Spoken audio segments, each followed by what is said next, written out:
জান্নাতবাসী আর জাহান্নামীরা উভয় উভয়কে দেখতে পারে। সূরা আরাফ থেকে যেহেতু আলোচনা, আরাফ মানে হলো জান্নাত আর জাহান্নামের মধ্যখানের একটা প্রাচীর। সংক্ষেপে শুধু বলছি, এই প্রাচীরের উপরে কিছু লোক বসে থাকবে, এরা না জান্নাতি না জাহান্নামী। এখন জান্নাতীরা জাহান্নামীদেরকে দেখতে পারবে, জাহান্নামীরা জান্নাতীদেরকে দেখতে পারবে। তো উভয় যখন উভয়কে দেখতে পারবে, তাদের মধ্যে কিন্তু একটা কথাও চলবে, কথোপকথন হবে। কে বলেছেন এটা?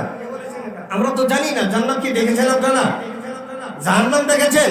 কিন্তু আল্লাহ বলেছেন কোরআনের ভিতরে, আমি কোন আয়াত তেলাওয়াত করেছি, আপনাদের মনে রাখা দরকার। সূরা আরাফ, জনগণ কি? সূরা আরাফ ৭ নম্বর সূরা ৮ নম্বর পারা ৪৪ নম্বর আয়াত। এখান থেকে কথোপকথন দিয়ে শুরু করবো ইনশাআল্লাহ। আল্লাহ রাব্বুল আলামিন বলেছেন, ওয়ানাদা আসহাবুল জান্নাতি আসহাবান নার। জান্নাতীরা জাহান্নামীদেরকে ডেকে বলবে, ডাক দিয়ে বলবে, ও ভাই জাহান্নামীরা, কদ ওয়াজাদনা মা ওয়াদানা রাব্বুনা হাক্কান ফাহাল ওয়াজাদতুম মা ওয়াদা রাব্বুকুম হাক্কান। সুবহানাল্লাহু আকবার। হে জাহান্নামীবাসীরা, দুনিয়ায় আল্লাহ পাক আমাদের সঙ্গে যে ওয়াদা করেছিলেন, সেই ওয়াদা অনুযায়ী আজকে আমরা জান্নাতে এসেছি। আল্লাহ আমাদের সঙ্গে ওয়াদা ঠিক রেখেছেন। আল্লাহ যে কথাগুলো বলেছিলেন, তোমরা যদি এই কাজগুলো করতে পারো তাহলে আমি তোমাদেরকে জান্নাত দেব, আর এই কাজগুলো যারা করবে না তাদেরকে জাহান্নামে দেওয়া হবে।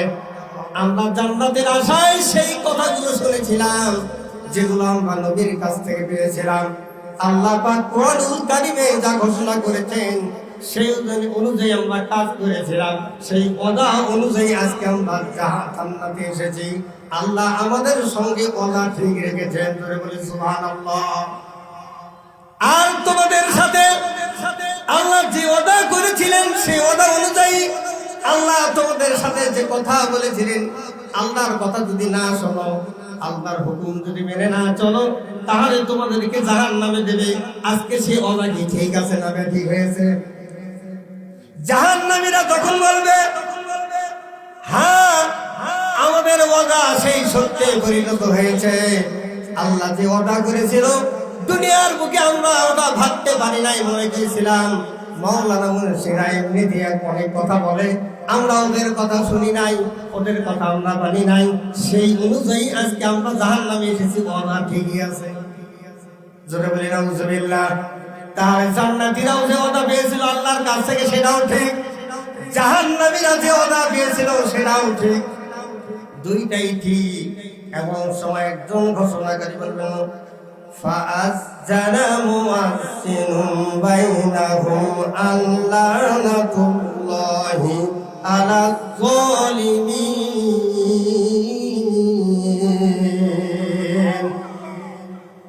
এমন সময় একজন ঘোষণাকারী তাদের উভয়ের মাঝে ঘোষণা করতে থাকবে, দুনিয়ায় যারা জালেম ছিল আল্লাহ তাদের উপর লানত দেখ।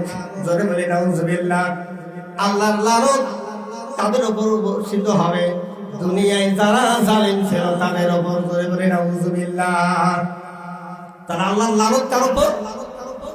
জোরে বলুন, আল্লাহর লানত কার উপর? জালেমদের উপর। যারা দুনিয়ায় জালেম ছিল, এখন দুনিয়ায় জালেম তারা। এটা চেনার দরকার আছে না? দুনিয়ায় যারা জালেম, তারা পরকালে আল্লাহর লানত পাবে, গজব পাবে।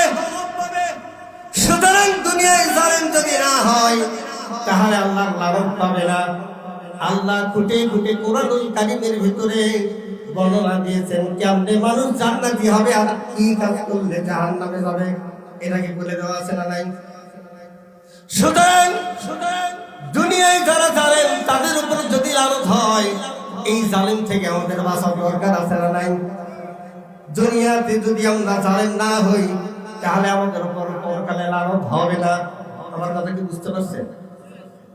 এরপরে দেখেন কিছু নমুনা আল্লাহ দিয়েছেন এখানে। আল্লাহ রাব্বুল আলামিন পরের আয়াতে বলেছেন, আল্লাযীনা ইয়াসুদ্দুনা আন সাবিলিল্লাহি ওয়া ইয়াবগুনা ইওয়াজা ওয়া হুম বিল আখিরাতি কাফিরুন।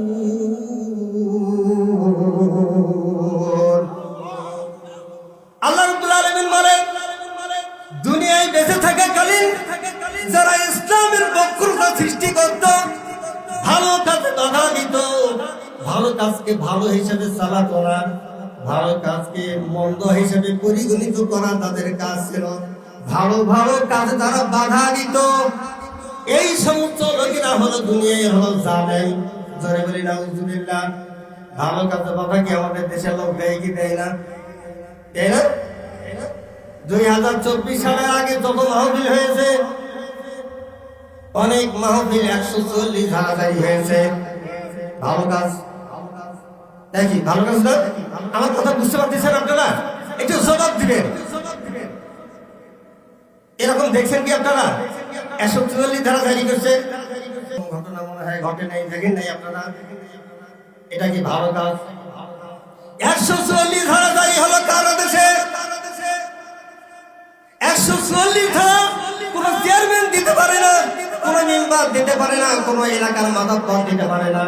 140 ধারা আইন জারি হয় ছালাল থেকে। জোর বলুন কথা ঠিক না ঠিক? আল্লাহর কোরআনকে যদি স্বীকার করতো, তাহলে এই যে গোবিন্দগঞ্জ সিও অফিস আছে, থানা আছে, বিভিন্ন কর্মকর্তা কর্মচারী আছে, এরা না কিন্তু 140 জারি করেন। এরা হিন্দু সবাই না মুসলমান? মুসলমান হয়ে কোরআনের মাহফিলে বাধা দিয়েছে, নামে মুসলমান, কাজে কর্ম কি? এরা হলো জালেম। আসুন সামনের দিকে আমরা আগে। এরপরে অন্য একটা যে আল্লাহ রাব্বুল আলামিন বলেছেন, ওয়া কাতাবনা আলাইহিম ফিহা আন্নান নাফসা বিন নাফসি ওয়াল আইনা বিল আইনি ওয়াল আনফা বিল আনফি ওয়াল উযুনা বিল উযুনি ওয়াস সিন্না বিস সিন্নি ওয়ানজুরুহা কিসাস ফামান তাসাদ্দাকা বিহি ফাহুয়া কাফারাতুল্লাহু ওয়া মান লাম ইয়াহকুম বিমা আনজালাল্লাহু ফাউলাইকা হুমুজ জালিমুন। সূরা মাইদার এখানে 45 নম্বর আয়াতে আল্লাহ রাব্বুল আলামিন বলেছেন, এটা হলো কোরআনুল কারীম। এটা কার কিতাব? জোরে বলতে হবে, এটা কার কিতাব? এটা হলো আল্লাহর কিতাব। আল্লাহ নিজে ঘোষণা করে দিয়ে বললেন, ওয়া কাতাবনা আলাইহিম ফিন-নাফসা বিন-নাফস। এই কিতাবে আমি এই কাতাব না বলে দিয়েছিলাম, এটা ফরজ করে দিয়েছি সমস্ত মাখলুকের মধ্যে থেকে মানুষের উপর এটা ফরজ। জোরে বলুন, কার উপর ফরজ? মানুষের উপর ফরজ করে দিয়েছে। জীবনের বদল জীবন। যদি তোমরা বিচার সালিশ করো, তাহলে জীবনের পরিবর্তে জীবন, চোখের বদলে চোখ, নাকের বদলে নাক, কানের বদলে কান, দাঁতের বদলে দাঁত, আর সমজখমের পরিবর্তে সমজখম করতে হবে। বিচার যারা করবে, এই বিচার এইভাবে করতে হবে। আমি আল্লাহ তোমাদের নির্দেশ দিলাম, সেইভাবে বিচার করো। আর যদি কেউ ক্ষমা করে দেয় কারো পক্ষ থেকে, তাহলে সেটা ভিন্ন কথা। এর শেষের অংশে আল্লাহ রাব্বুল আলামিন জটিল কথা বলেছেন, যে ব্যক্তি বা যেই জাতি, যেই লোকেরা আমি আল্লাহর কোরআন দিয়ে বিচার করে না, এরা হলো জালেম। জোরে বলি নাউজুবিল্লাহ। কার কথা এটা? কোন সূরায় আছে? সূরা মাইদা। বলেন কোন সূরা আছে? সূরা মাইদা কত নম্বর আয়াত? 44 নম্বর আয়াত, 45 নম্বর আয়াত। এখানে বলবে, দেখবেন, এখানে বাড়িতে গিয়ে দেখবেন। আমি ভুল বলি না সত্য বলি, বাড়িতে গিয়ে মিলাবে। তাহলে আল্লাহ রাব্বুল আলামিন বলেছেন, আমার এই কিতাব দিয়ে যারা বিচার ফয়সালা করবে না, এরা হলো জালেম। জোরে বলেন, এরা কারা? এরা জালেম। এরা কে বলছে? কোন হুজুরের কথা? কোন প্রধানমন্ত্রীর কথা? ডাক্তার শফিকুর রহমানের কথা? না প্রধান উপদেষ্টার কথা? যিনি আপনার আমার সৃষ্টিকর্তা, যিনি গোটা মাখলুকের সৃষ্টিকর্তা, তার পক্ষ থেকে এই কোরআনের বাণী এসেছে। এই বিচার যদি করা যায়, তাহলে ন্যায় ইনসাফ প্রতিষ্ঠিত হবে সমাজে। জোরে বলেন কথা ঠিক না ঠিক? এই সমাজে জালেম কারা, তাই এই সমাজে জালেম কারা আল্লাহ কিন্তু বর্ণনা দিচ্ছেন। আমি হুজুরের কথা নয়, এটা আল্লাহর বর্ণনা। একটু থেকে করে লা ইলাহা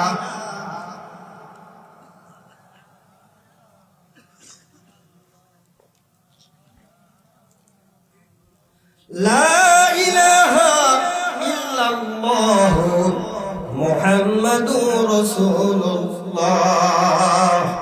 সাল্লাল্লাহু আলাইহি ওয়াসাল্লাম। আল্লাহ রাব্বুল আলামিন আমাদের উপর যে দায়িত্ব দিলেন, জীবনের বদল জীবন, দাঁতের বদলে দাঁত, নাকের বদলে নাক, অর্থাৎ এটা একটু বুঝে দেন, আপনি ভালো করে বুঝবেন। একজন যদি অন্যায় ভাবে আরেকজনকে হত্যা করে, ঠিক ওই ব্যক্তিকে হত্যা করা হবে। এটা কার কথা? কেউ যদি কারো অন্যায় ভাবে দাঁত ভেঙে দেয়, ওর যে দাঁতটা ভাঙছে ওই ব্যক্তিকে ধরে এসে সেই দাঁতটা ভেঙে দিতে হবে। হুকুম কার? কেউ যদি কারো কান কেটে দেয়, তাহলে ওই ব্যক্তিকে ধরে তার কানটা কেটে দিতে হবে। কেউ যদি কারো নাক কেটে দেয়, তাহলে আল্লাহর হুকুম হলো তার নাকটাও কেটে দিতে হবে। কেউ যদি কারো চোখ তুলে দেয়, আল্লাহর হুকুম হলো তার চোখটা তুলে নিতে হবে। বিধান কার? এই বিধানগুলো দিয়ে বলেছে এটা আমি আল্লাহর পক্ষ থেকে তোমাদের উপর ফরজ। সুতরাং আমি আল্লাহর নাজিল করা আয়াত দিয়ে তারা বিচার করবে না, এরা হলো জালেম। আমাদের সমাজে এই আইন বলবৎ আছে। তারা আমাদের দেশ, আমরা তো বলি মুসলমানের দেশ, কিন্তু মুসলমানের দেশে কোরআনের আইন নাই। তাহলে এটা কি মুসলমানের বৈশিষ্ট্য আছে? নাই। তাহলে আমরা এখান থেকে যে শিক্ষাটা পাবো, প্রত্যেকটা আয়াতের একটা করে শিক্ষা আছে। জালেমকে ইন্ডিকেট করা হচ্ছে।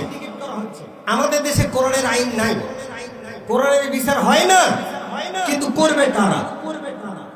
এই বিচার করবে কারা? কোরআন দিয়ে বিচার না করলে জালেম। আপনারা কি জালেমের এখানে নাম দিতে চান?